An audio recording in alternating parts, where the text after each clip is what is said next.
Good afternoon, ladies and gentlemen. Welcome to another edition of Pro Wrestling Talk, hosted by yours truly, Blitzball Champ, brought to you by Blitzball Champ Gaming, here on the U to the 2. So today, gonna talk for a little while about, gonna talk some Stardom, a little bit of Stardom. Gonna talk a little bit of New Japan Pro Wrestling. Gonna talk a little bit of AEW, and then gonna finish off with some WWE. Mostly, we got Hell in a Cell coming up this Sunday, so wanted to go over the card for that. But yeah, let's go ahead and get started. So I wanted to mention from Stardom that I don't believe I mentioned this last time, but Donna Del Mondo's taken quite a hit on the injury list. Unfortunately, according to which shout outs to at Dragon Moon on Twitter for providing the details. Unfortunately, Himeka, the Jumbo Princess, suffered a lumbar spondylosis, and it will take 1 to 2 months to make a full recovery. So looks like we won't be seeing Himeka for a while. Of course, she lost in the semifinals of the Cinderella tournament recently. And then Natsupoi suffered a torn ATFL in her right ankle and will take about a month to make a full recovery. So Natsupoi, who's the current high speed champion, looks like is going to be out for a short bit. But apparently the word is that her recovery is going pretty well. So she may be returning sooner than usual. But still, this is a big blow to Donna Del Mondo. Because, you have their Jumbo Princess. She'll be out for a while. And then their high speed champion, Natsupoi, is hurt. But it looks like she will be back probably sooner than we think. So, hopefully, Himeka and Natsupoi can be back ASAP. And then, we got a date announced for a couple of championship matches and the finals of the Future of Stardom Championship Tournament. So they're going to have a 4th of July show, a Yokohama Dream Cinderella 2021 on 4th of July. And so far, what they have on there, they're going to have the finals of the Future of Stardom Championship, which is Mina Shirakawa versus Unagi Sayaka. So the Cosmic Angels stablemates going at it to determine who the new Future of Stardom champion will be. Of course, it was unfortunately vacated by Saya Ida due to injury.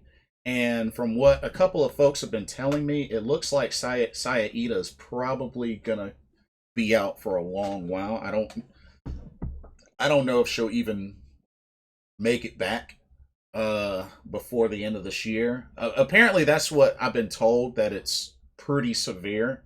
So I don't know if Saya Ida is going to make it back before the end of this year, but we'll see.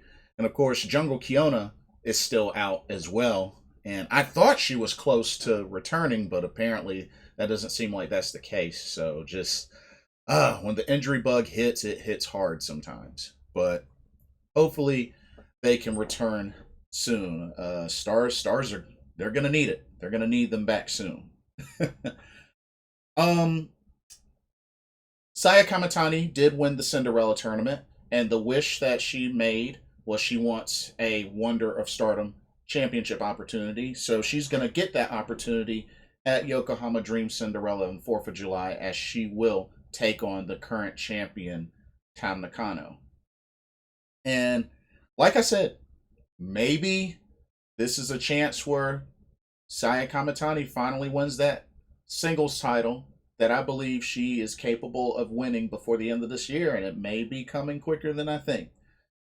But I don't know. Something tells me Tam Nakano might win, mainly because she hasn't really been defending that title much, so she's still, I guess, got to get some more wins, some more defenses under her belt, but she hasn't really been defending that title much since winning it from Julia. And then we got a World of Stardom Championship match, as Utami Hayashishita's next opponent has been determined to be the leader of Oedo Tai, Natsuko Tora, as she challenged her after her match with Shuri. So, Natsuko Tora with the title opportunity. But that's what they have announced so far for the 4th of July Yokohama Dream Cinderella show. So hopefully they'll have more matches added to the card. Like, I would like to see maybe the Goddess of Stardom tag titles defended. I mean, it looks like I'm not going to see the high speed title defended, but I think the Goddess of Stardom tag titles on the line would be nice. But we'll see. We'll see what happens.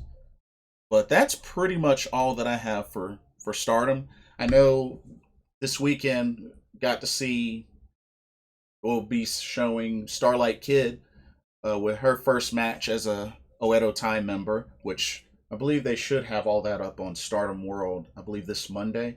So I'll be able to check that out. But it'll be interesting to see what she does as the newest and lowest ranking member of Oedo Tai. I just wonder, is she going to get a different mask? Or is it going to be one of those things like Fukiken Death, where she keeps the same look and just wears the Oedo Tai shirt? But we'll see. We'll see. But that is it for Stardom. So, New Japan Pro Wrestling. So apparently NJPW Strong announced a tournament, a tag team tournament called Tag Team Turbulence. And it looks pretty lit.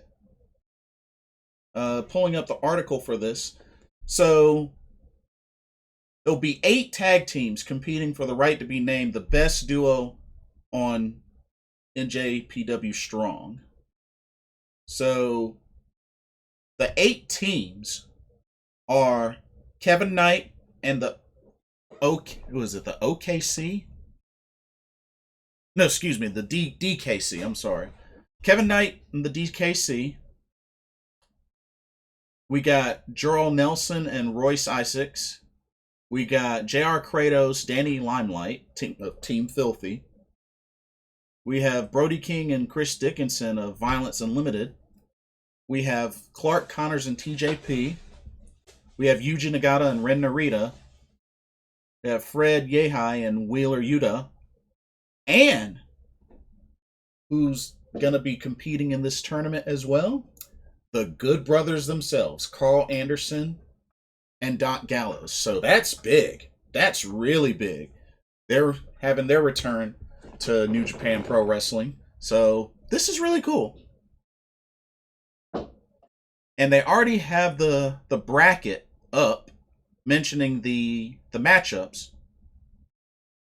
So we have the matchups as the Good Brothers are going against Clark Connors and TJP. Ooh, that's going to be tough for Connors and TJP. That's a tough matchup. Yuji Nagata and Ren Narita will face Fred Yehai and Wheeler Yuta. That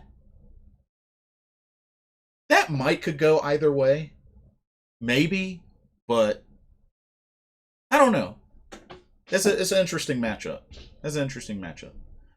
We got Kevin Knight and the DKC versus Jorrell Nelson and Royce Isaacs, known as the West Coast Wrecking Crew. I'm familiar with Royce Isaacs. He used to be teamed up with, oh my goodness, I know he used to be named Bram, but I forgot what his other name was in NWA. But yeah, like, I am familiar with him, and he also competed in the Crockett Cup. But yeah. And then the final first round matchup will be Violence Unlimited's Brody King and Chris Dickinson versus JR Kratos and Danny Limelight of Team Filthy. So got some interesting matchups here. But yeah. let's see, when is this starting? So it's going to start in July on Friday nights. Usually they have the NJPW Strong on Friday nights on NJPW World. So this is going to start in July and will be on Friday nights. So yeah, this is exciting. Like I said, the Good Brothers are in this tournament. You know, they very well known for their careers in New Japan Pro Wrestling. So it's definitely good to see them in this tournament. So looking forward to that. And it looks like they have a new date for a Wrestle Grand Slam in the Tokyo Dome. It is now going to be Sunday, July 25th. And the only thing that they have announced for that is Shingo Takagi will make his first IWGP World Heavyweight Championship title defense against the Golden Star Kota Ibushi. So that should be really, really good. Very hard hitting. Definitely looking forward to checking that out. But yeah, you got a lot coming up. See, I believe Roppongi 3K is going to be defending the IWGP Junior Tag Team titles June 23rd against El Fantasma and Bone Soldier Taiji Ishimori. And I believe that Summer Struggle, Dangerous Tekkers are going to make a IWGP Heavyweight Tag Team title defense against Tetsuya Naito and Sonata. I believe I read that correctly. Yep, I read that correctly. As well as also Taiji Ishimori is going to get a IWGP Junior Heavyweight title shot against the champion El Desperado. So we got some title matches coming up in July. Quite a bit of action going on with New Japan Pro Wrestling. So definitely have to keep an eye on that and try to stay with everything. But this is good. This is good. But that's pretty much all that I have for now with New Japan Pro Wrestling. They're still doing the Kizuna Road tour, and then they got of course they got Summer Struggle coming up. So a lot to look forward to. Okay, let's get into some AEW. So AEW, they recently had they started off with the MMA rules cage match between Wardlow and Jake Hager. Now, of course, we all know that Jake Hager has some MMA experience. Does anybody know if Wardlow has MMA experience? Because I don't think he does, but I don't want to assume. But I know that Jake Hager, I believe, is undefeated. That in his MMA career, I believe he's undefeated. I don't think Jake Hager's ever lost. I know he hasn't had that many fights, but if I remember correctly, I don't think he's ever lost. So just something to keep in mind. But the rules that they had set specifically for this were so only 3 5-minute rounds, 45-second rest periods between each round, and you can win by KO, referee stoppage, or submission. So they had that, and you know, for the most part, Jake Hager was definitely showing, you know, the MMA rules and such. But Wardlow pulled his weight as well. Had a few takedowns, a few throws, even did a Hurricane Rana. I thought it was like, whoa, that came out of nowhere. But I mean, for the most part, it was back and forth, and it just looked like both guys were getting gassed pretty quick. Well, I won't say quick, but you could definitely tell. But overall, Jake Hager ended up getting I believe it was a Gigi Katami like that head and arm trap submission. I think it's called Gigi Katami. All the MMA heads out there, correct me, because I'm pretty sure I'm wrong in saying that. But was able to get the submission victory and win the match. Now, Jake Hager was actually getting ready to show some respect to Wardlow's, like, hey, fist bump.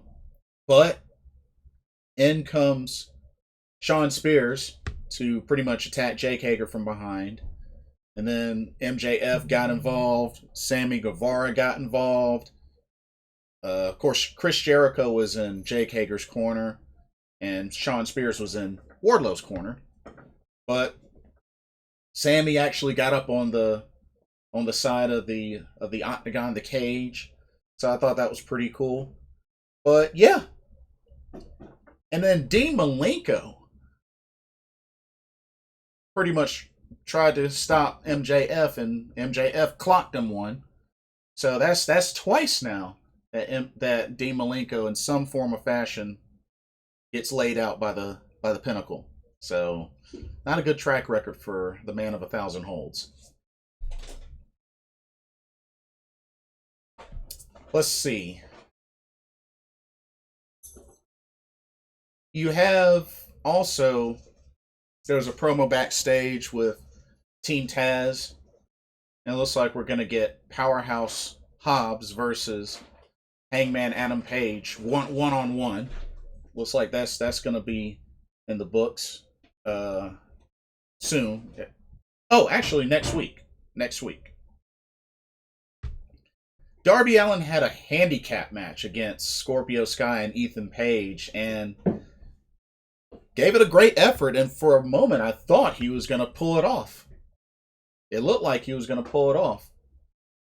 But fortunately, the numbers advantage. Too much for Darby Allin.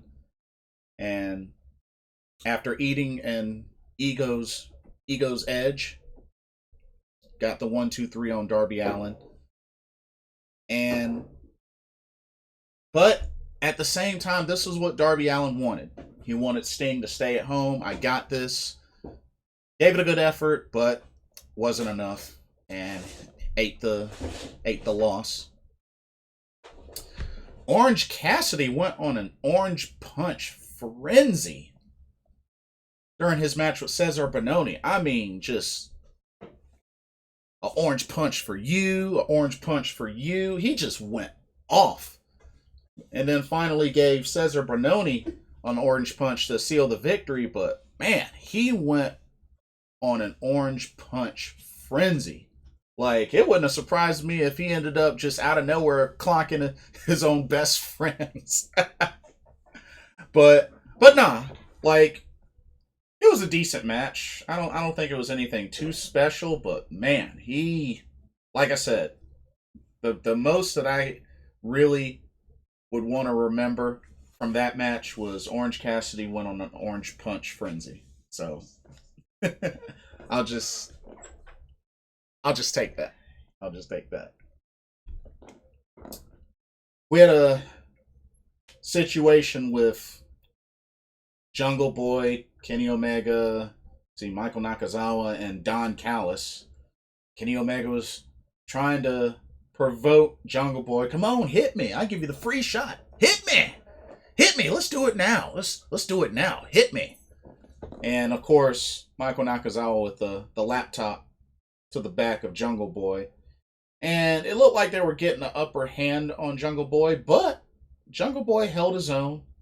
And Don Callis and Kenny Omega were able to escape into the golf cart or whatever type of cart that is.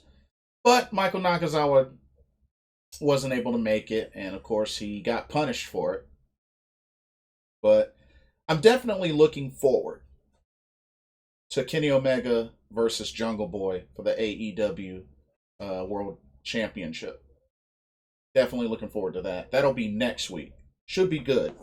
Should be really good. We got more beef between Matt Hardy and Christian Cage. And it even got so bad that they were able to lock Christian Cage behind a on a fence in some sort of cage. See what I did there? But it's definitely not over between these two, and it looks like Matt Hardy wants to end Christian Cage's career if he keeps coming after him. So, rivalry is brewing. You know, as we all remember, Matt Hardy got the last laugh by hitting a twist of fate on Christian Cage. So, this is heating up.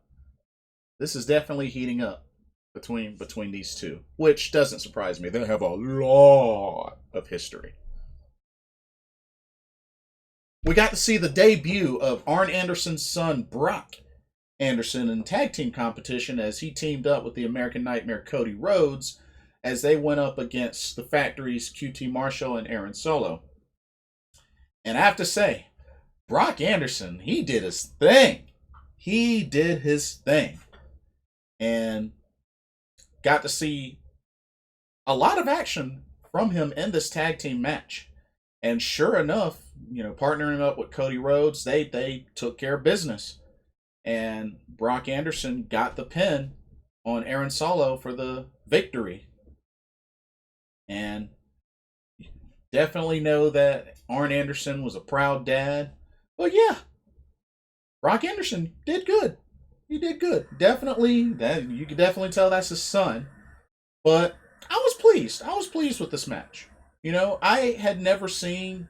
I don't know if this was Brock Anderson's very first match. I don't think it's his first match, but maybe this was his first televised match.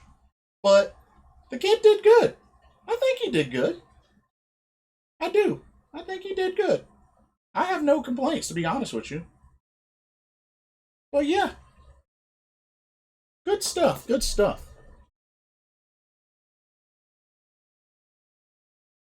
Of course, we had a promo with Lance Archer and Jake the Snake Roberts. I tell you, Jake the Snake, that dude is funny.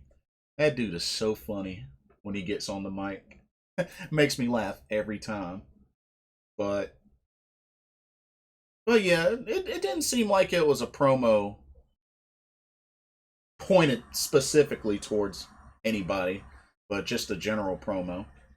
Andrade El Idolo had a sit down interview with Jim Ross and pretty much has made it clear first step is the TNT title, next step is the AEW World title.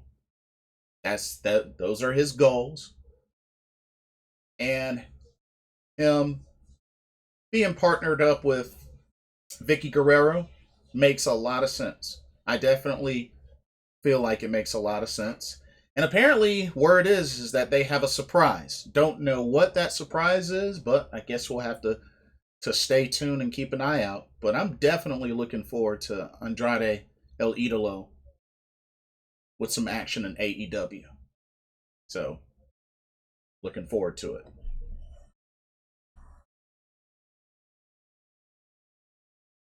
So, Adam Page did accept the one-on-one match with Powerhouse Hobbs. And then they pretty much kind of had a celebratory moment for Evil Uno. We had Julia Hart versus Penelope Ford. And it's good to see Julia Hart get some more TV time and get some match with Penelope Ford.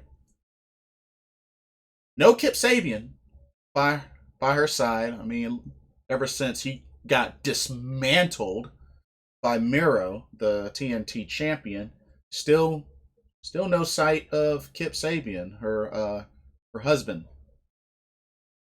But nevertheless, Penelope Ford, despite a good effort from Julia Hart, Penelope Ford was able to get the Indian Deathlock submission, and Julia Hart tapped out. So, which I mean, you know, Penelope Ford's still getting it in. I mean, she's even had a title shot before against Sheeta a long time ago. So, you know, it's good to see Penelope kind of get back into the mix of getting some wins. But I do hope to see more TV time for Julia Hart, for sure.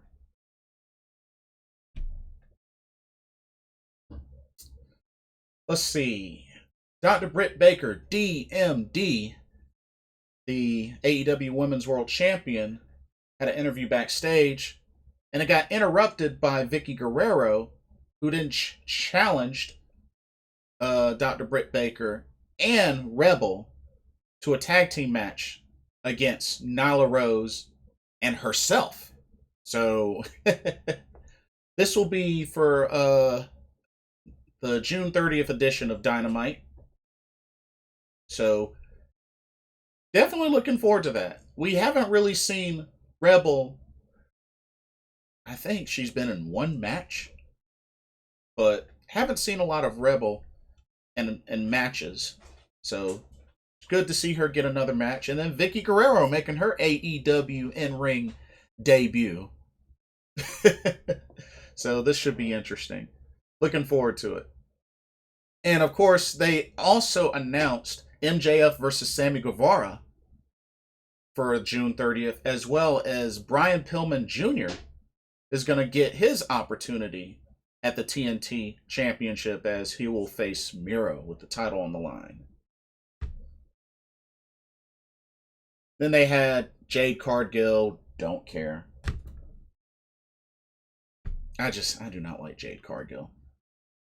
The main event was a trios match, which put Penta El Cielo Mero, Eddie Kingston, and Frankie Kazarian against AEW World Tag Team Champion Matt Jackson, one half of the Young Bucks, and the Good Brothers.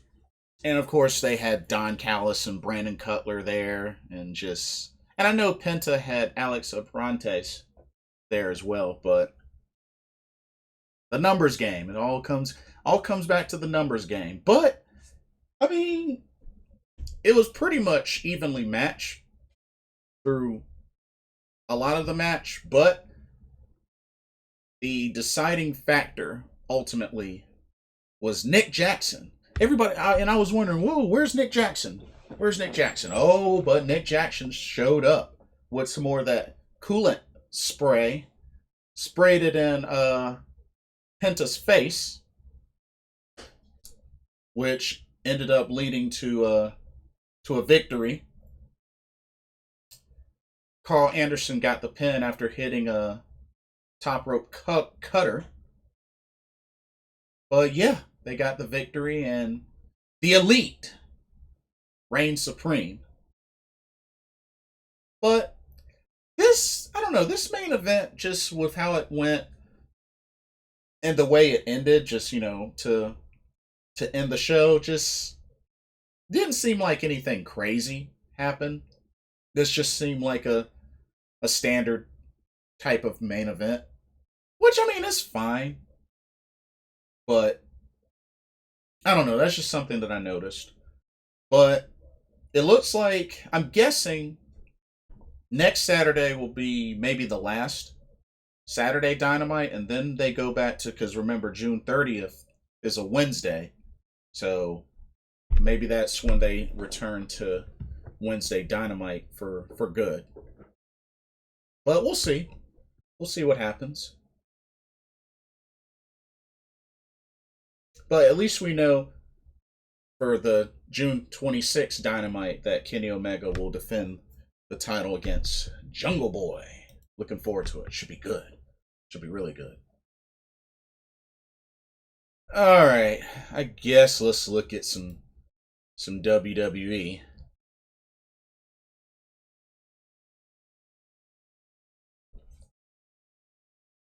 Nikki Cross gets yet another victory by countout against Charlotte Flair. So dang, so Nikki Cross can't get victories by pinfall anymore? Like, seriously, what the heck, man? This is so stupid.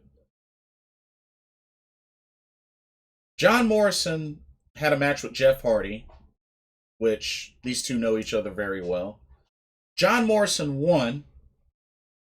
Cedric Alexander came out and talked smack, talked junk. Just tried to get on Jeff Hardy's nerves.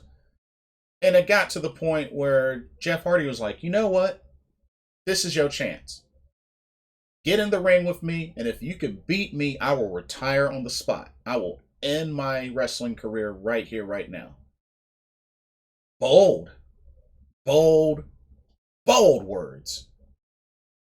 But was able to back him up because Jeff Hardy got the victory, hitting a swanton bomb. Two North Carolinians battling it out.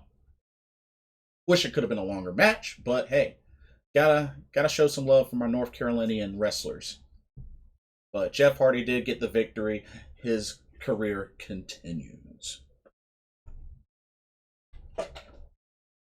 Okay, let me go ahead and get this over with because this is probably the most frustrating thing that I'll talk about. Eva Marie made her return. Now, there's good and there's bad with this. The only good that I see in this is that she didn't wrestle. She actually did not wrestle. And I am 100,000,000% fine with that. Because I do not want to see Eva Marie wrestle. I mean, if she's gonna be a manager, fine. I don't care. I don't want to see her wrestle. So even though it looked like she was being booked to wrestle, I'm glad she didn't wrestle. Because I didn't want to see that. So I'm happy about that. So the bad. So Piper Niven, which apparently word is that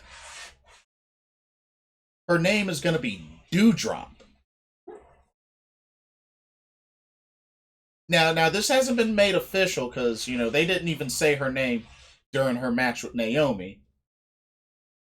Which honestly was so sad. It's like, do none of y'all look at NXT UK? Did none of y'all not pay attention to the Mae Young Classic? Like, y'all don't know who that is? Like, come on, at least be respectable about it. At least show some respect. It's like, come on, that's Piper Niven. She's a world-class athlete. Like, come on now. Come on. But Piper Niven instead had the match with Naomi and pretty much obliterated Naomi. Hit the Piper driver. Just flat out obliterated her. And Eva Marie was announced as the winner, which that's just dumb. But like I said, main thing, I'm happy that Eva Marie did not get in that ring and wrestle.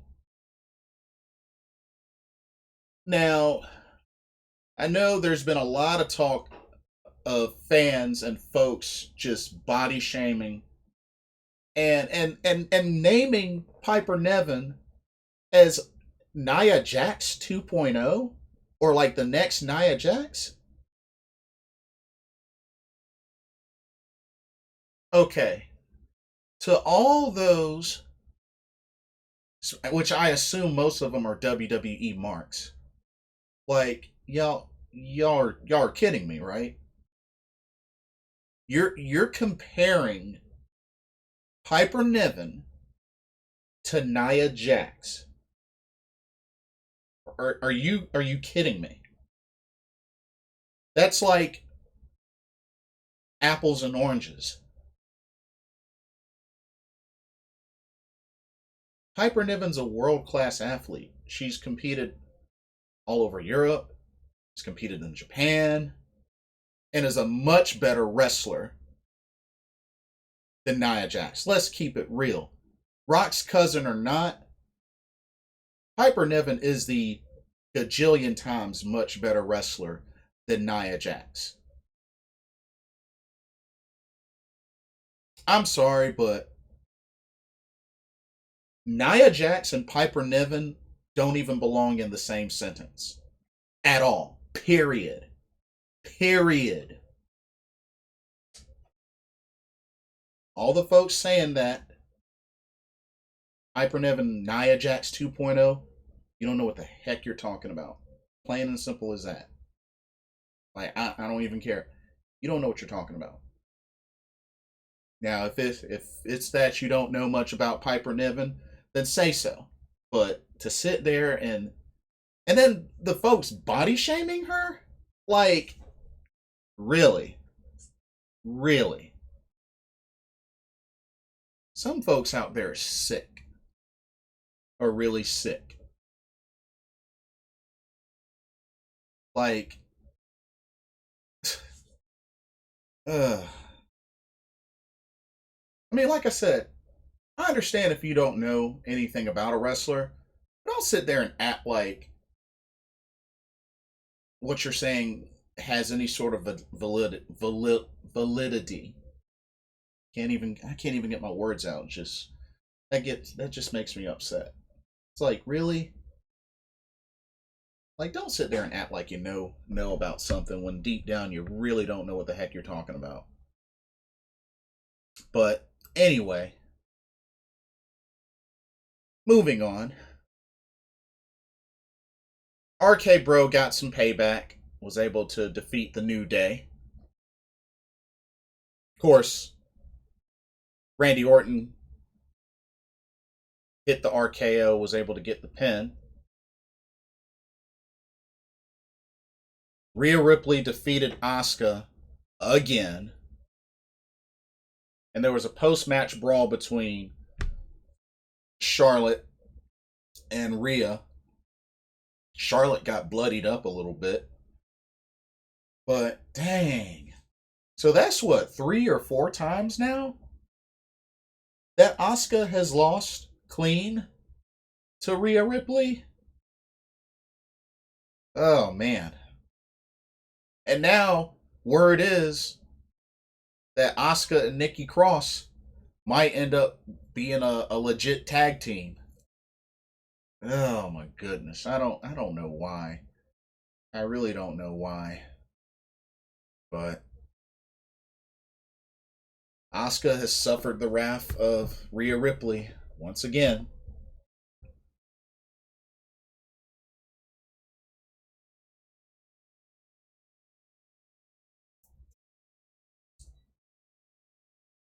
Uh, we had Nia Jax versus Alexa Bliss, which it seemed like Nia Jax was dominating, but Alexa Bliss got the final word in. Even though technically the match ended by disqualification, she hit the Twisted Bliss on Nia Jax. You know, Reginald was trying to be there for her. But then there was a moment in the ring where it looked like Reginald was hypnotized by Alexa Bliss. And you just kind of, they're turning their head this way, turn their head that way, and then back this way, and then back that way. It was eerie. It was really eerie.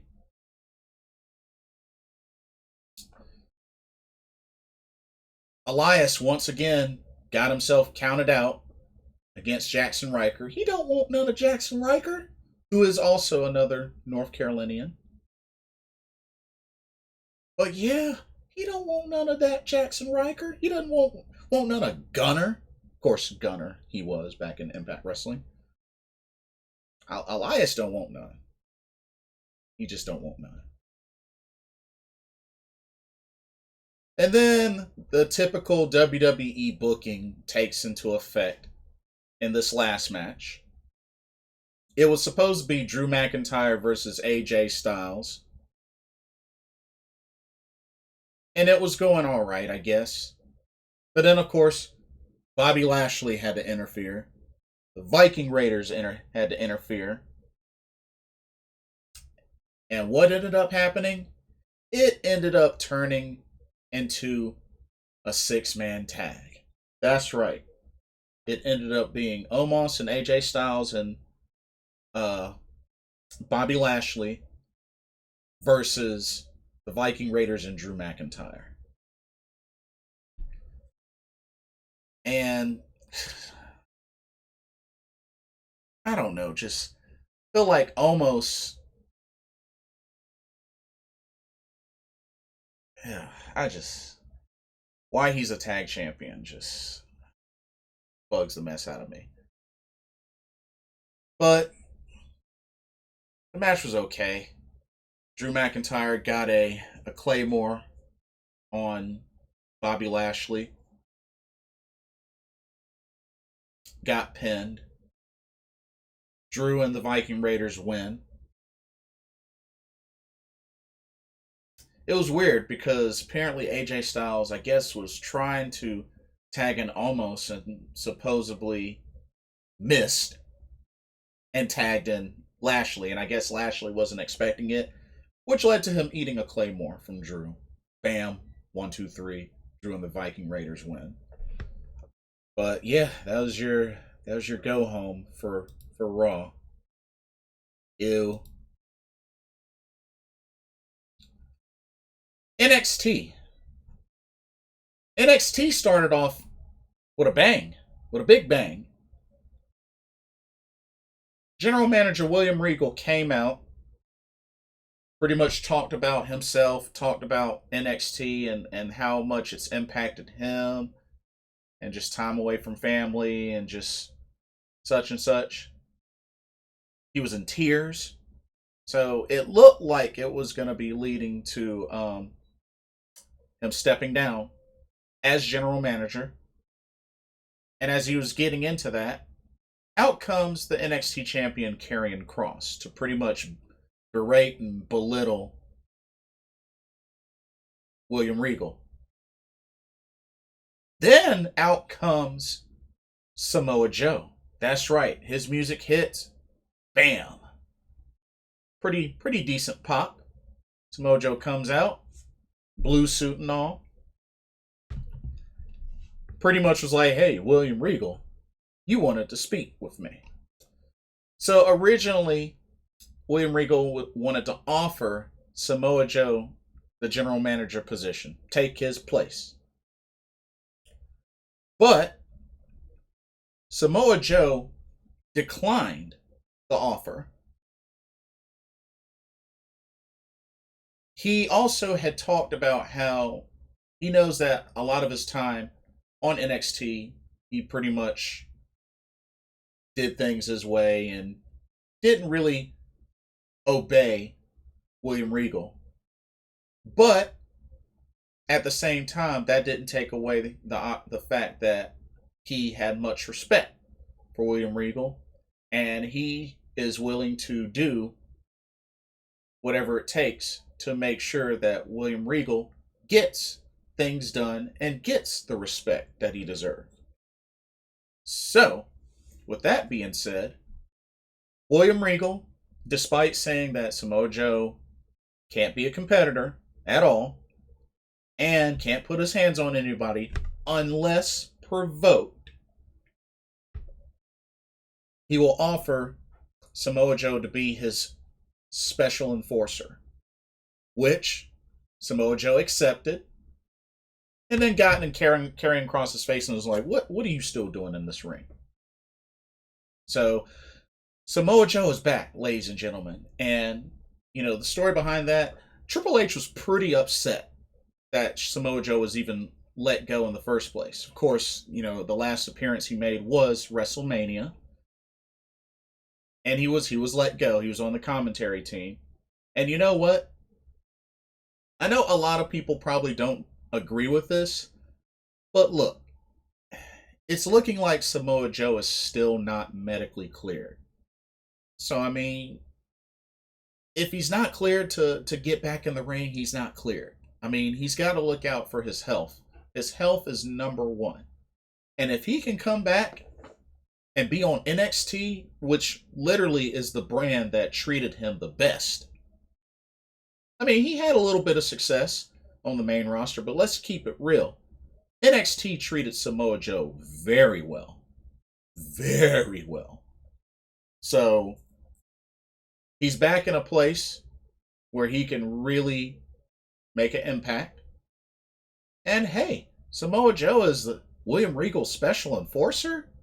And he got to work right from the start, because even broke up a fight between Kyle O'Reilly and Adam Cole. Pushed Kyle O'Reilly to the side. And Adam Cole even pushed Samoa Joe, tried to push him out of the way so he could get to Kyle O'Reilly. 1 plus 1 equals Samoa Joe's provoked, and therefore locked in the coquina clutch on Adam Cole to put him to sleep. But I'll get into more of that in just a little bit. We had a tag team match, Imperium versus Breezango, and Breezango was able to clinch out a victory, but they got attacked, beat down afterwards, and they put the Imperium flag draped over, I think it was over Fandango or Tyler Breeze. It was over one of those two. But yeah, Imperium got the last laugh of that segment. But yeah, back to Samoa Joe. So what William Regal wanted to do was Adam Cole and Kyle O'Reilly are going to have another match at some point, but right now they wanted for them to pick their opponents for, I believe, next week. So we're going to get O'Reilly and Adam Cole at the Great American Bash, but they also are to pick their opponents to face for next week. See, we had another NXT Cruiserweight Championship Open Challenge from Kushida. Went up against somebody named Trey Baxter. I don't know much about him, but I felt that he did good in the ring. I felt he did really good.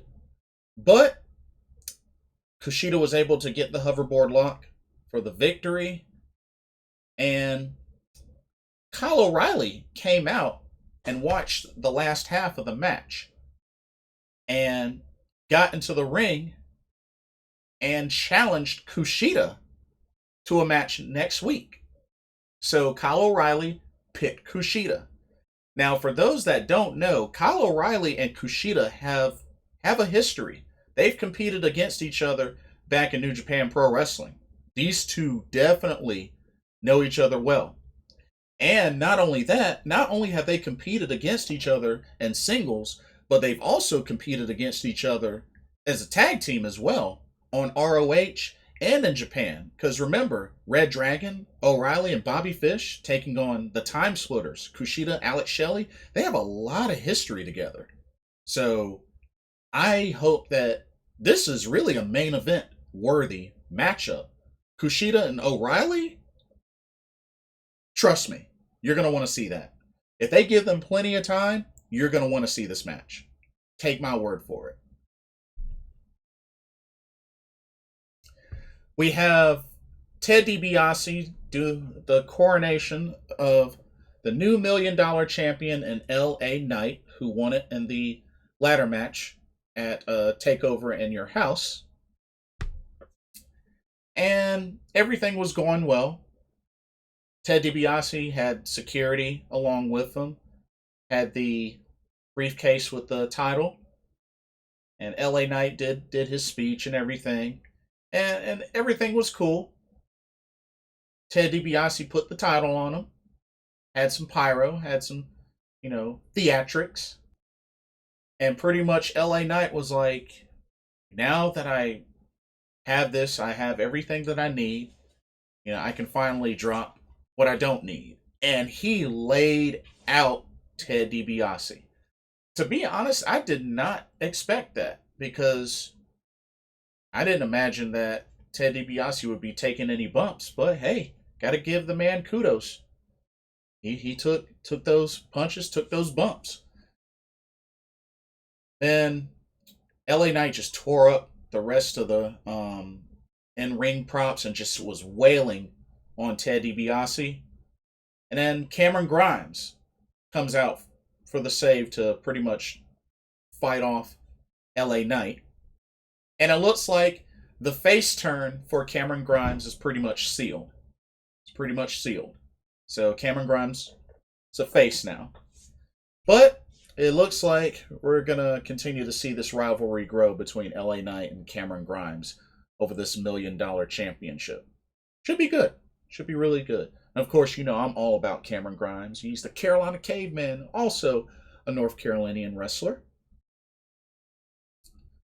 All right, next up we had tag team match. We had the NXT Women's Champion Raquel Gonzalez teaming up with Dakota Kai to face a returning Caden Carter and Casey Catanzaro. It's been a while since we've seen these two ladies. I know they had their storyline with Tien Sha, but it's been a while since we've seen these ladies. So it was really good to see these ladies back in the ring. And I gotta say, Casey Catanzaro is more and more continuing to impress me. I mean, she freaking hit a 450 splash. Like, it was amazing and very well done. Caden Carter and Casey Catanzaro, honestly, I would love to see them wrestle more. I feel like they could be future tag champions, but I don't know. I just I feel like they need to get more matches, and feel like they need to be built up more. So that's what I'm hoping.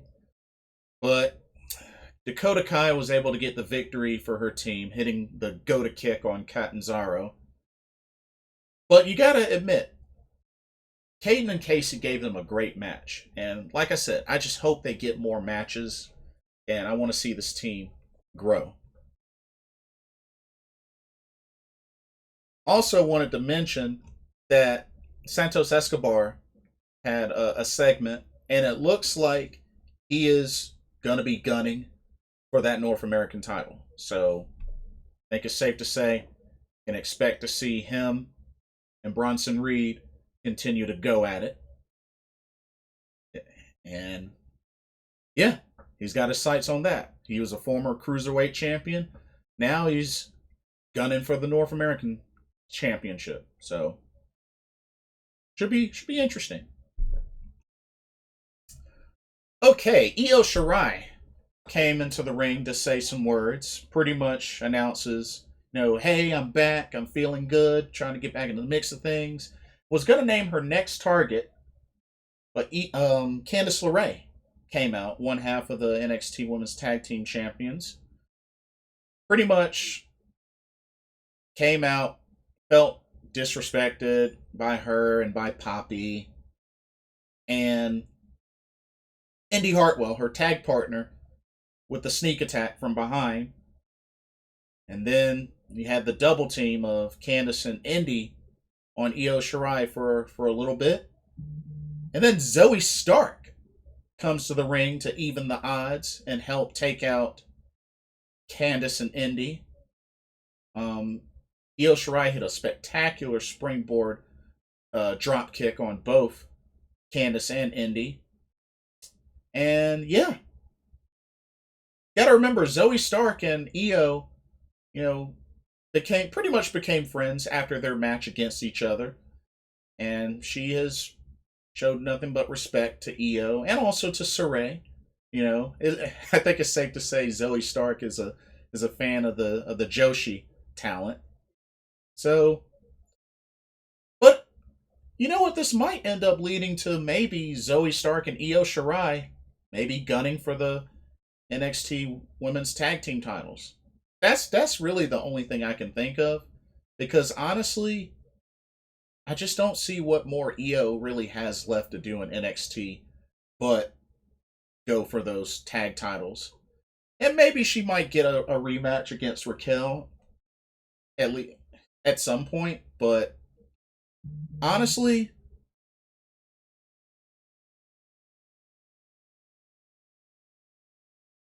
at some point she's going to have to make the jump to the main roster, only because there's going to be some other stars in NXT that are going to need more spotlight so that they can grow.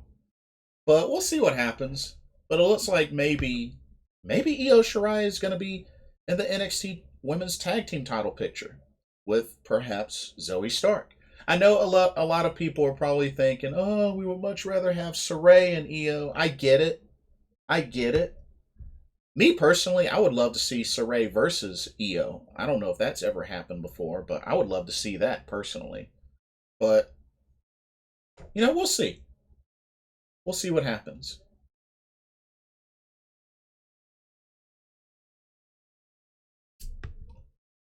The main event was Tommaso Ciampa and Toothless Timothy Thatcher going up against the Grizzled Young Veterans in a tornado tag match. Tornado tag is not common.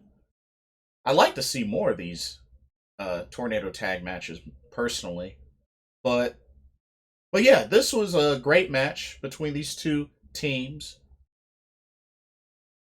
But once again, Grizzled Young Veterans on the losing side, as they were able to get the double submission, ankle lock Fujiwara armbar, double submission.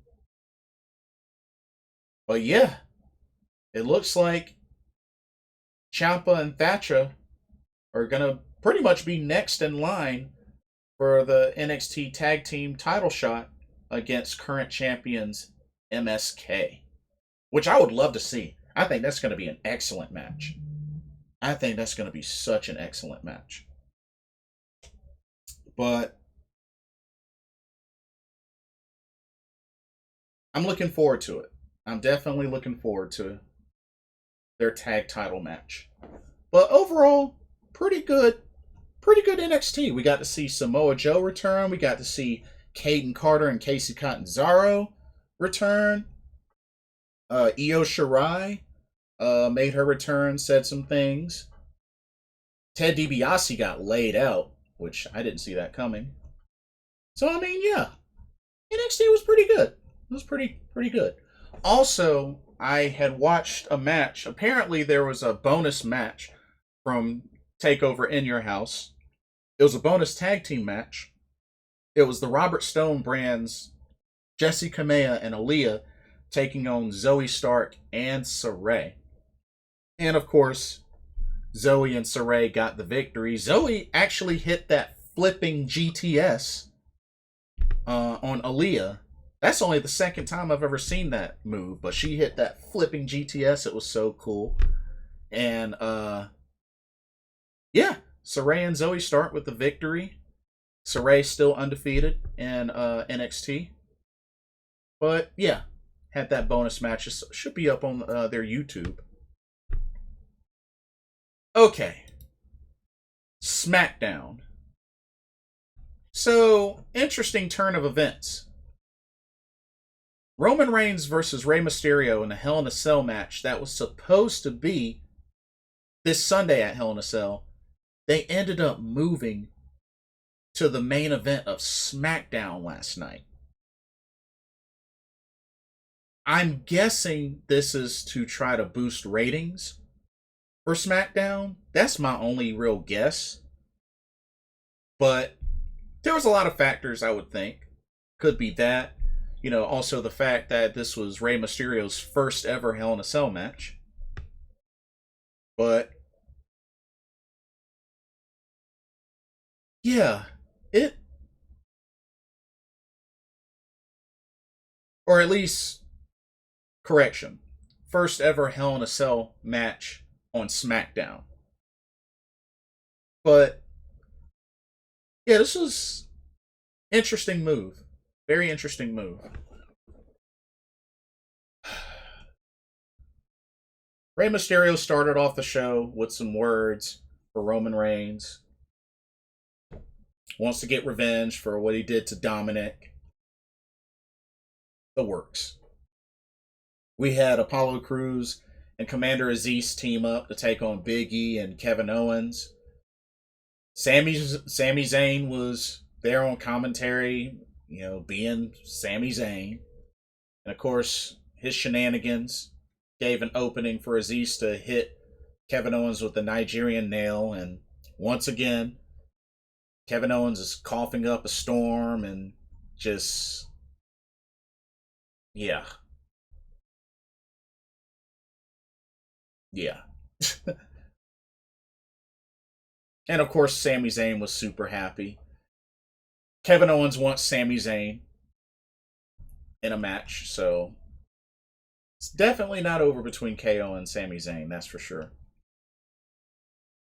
We had Shinsuke Nakamura versus King Corbin in a battle for the crown match, which thankfully Shinsuke Nakamura did win, and he now owns the crown. So therefore, he's now the true king of WWE. Of course, he's still always been the king of strong style. And of course, Baron Corbin looking dejected and sad, and he was in tears. Maybe he'll go back to growing hair and be the lone wolf and be mute. That's what I'm hoping for. But Shinsuke now owns the crown. He had a segment with Bayley and Bianca, and Bianca just pretty much was talking up their match. Bayley came out pretty much still upset and disrespected after what happened to on Ding Dong Hello, her show. And then she tried to jump her. I mean, ultimately Bayley got the last laugh, and then pretty much a graphic of her holding the SmackDown Women's Championship appeared on every panel in the Thunderdome. And of course she had to use her hair to pretty much help take Bianca out. We're supposed to have a match between Angelo Dawkins and Otis, but of course with the help of Chad Gable, they were able to pretty much dismantle and just destroy Angelo Dawkins. So, word is Montez Ford supposedly has a cracked rib. I don't know if this is kayfabed or not, but apparently word is that Montez, I believe, wanted some time off. And I think maybe this is the same for Angelo Dawkins. So maybe this is how Street Profits get written off for a bit. I could be wrong. But that's what I've heard. So we'll see what happens. But it looks like maybe the Street Profits may be getting some time off. We'll see. So the Hell in a Cell Universal title match was the main event on SmackDown. And Rey Mysterio came out on fire. I mean, just unleashing everything. Fire extinguisher, chairs, toolbox. Just unleashing everything that he could. But he did let up a few times, and that's how Roman Reigns got an opening to punish him for it. He did hit a frog splash on Roman Reigns with the chair, so I thought that was pretty cool. And when it was all said and done, Roman Reigns just flattened Mysterio and threw him against the cage onto the floor from inside the ring, and was able to trap him in like a cravat version of the guillotine. It looked more like a cravat, but was able to submit Rey Mysterio. And Jimmy Uso came out, and Reigns attacked Mysterio some more, and it looked like Jimmy Uso, honestly, it looked like he's on the same page now with Roman Reigns. It looks like he's on the same page. Didn't see Jay, but maybe Jimmy Uso's gotten it together and acknowledges the head of the table, and we gonna do this your way kind of thing. So we'll see how that develops going forward. But I don't know, a Hell in a Cell match with all those commercials just it's not normal. It's not normal. So it just doesn't have that effect. Anyway, let's take a look at the Hell in a Cell card. So this Sunday, June 20th, 8 p.m. I assume they're probably gonna have a pre-show match. Could be wrong. Oh, I almost forgot to mention the segment with Cesaro and Seth Rollins. They had a little sit down. Seth Rollins pretty much disrespected Cesaro professionally. Didn't put his hands on him. But Cesaro did put his hands on Seth Rollins and kind of, seed his way out. Just kind of gave him a nice little shove to the point where he fell out of his chair. It was actually kind of funny. But yeah, I forgot to mention that. Anyway, let's look at this card. So we do have Kevin Owens versus Sami Zayn will be at Hell in a Cell. So, like I said, these two know each other very well, have a lot of history. It makes me wonder if Sami Zayn could Well, nah.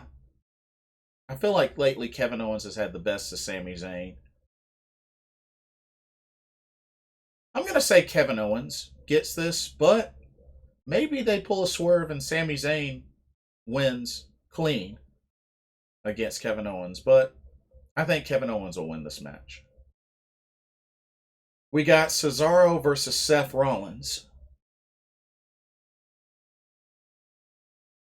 Honestly, I don't know. Cesaro kind of had the last laugh, so maybe Seth Rollins gets this, but honestly, it could go either way. I just hope they have enough time for this match. So I'm gonna stay neutral. I'm gonna stay neutral on this. We got Alexa Bliss versus Shayna Baszler. I'm gonna tell you right now, I don't see Shayna even having a chance. I know that sounds crazy, but something tells me Shayna Baszler won't even have a chance. Would be dumb, but you just never know. You never know. But I'm picking Alexa Bliss to win. We got a Hell in a Cell match for the SmackDown Women's Championship as Bianca defends against Bayley. I do believe that Bayley will give it a great effort, but Bianca Belair retains. I feel like she'll retain hands down, but should be a good match. I mean, it's a Hell in a Cell match. I'm hoping it'll be a good match. I'm hoping. We got Rhea Ripley versus Charlotte Flair for the Raw Women's Championship. Now, I can tell you, I'm hearing a lot of mixed opinions about this match. I'm hearing some people saying Rhea's going to retain. I'm hearing a lot of people saying Charlotte is going to get the title and become a 14-time champion, I think it is? 14-time? Because some way, somehow, before the time comes, Charlotte's going to surpass her dad. It's bound to happen. It's bound to happen. I mean, to be honest, I hope Rhea wins, but something tells me Charlotte might end up winning. And it wouldn't surprise me if she did. But I'm going to go for Rhea. I'm going to go for Rhea. And then the main event, I assume this is the main event, WWE Championship. Bobby Lashley defends against Drew McIntyre in a Hell in a Cell match. This is like Drew's third or fourth chance at this championship. But I think Bobby Lashley's going to retain. But I think the deal is if Drew loses, he cannot compete against Lashley. Can't get another title shot against Lashley. So I think Lashley is probably going to win. I think he's going to win. Drew had the upper hand at the end of Raw. I think Lashley's going to win. But that is your Hell in a Cell card. I don't see it doing better than NXT in your house, but some interesting stuff might happen. We'll just have to wait and see. But that's it. That's all that I have. What do you guys think? Y'all looking forward to the Yokohama Dream Cinderella show and Stardom? We got some good stuff coming up in New Japan Pro Wrestling, AEW as well. Oh, by the way, so I do have my tickets for the AEW Fight for the Fallen show in Charlotte, North Carolina. So I will be going to that. And I will be going to the WWE Super show in Charlotte as well. The AEW one will be at the Bojangles Coliseum.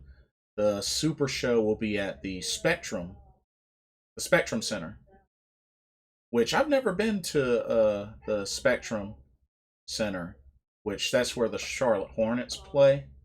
But I hear it's a pretty nice venue. So I'll be going to both of those shows. So looking forward to that. The WWE Super Show is going to be more of a house show combination of Raw and SmackDown superstars. So, which I'll talk more about that as it gets closer to the date.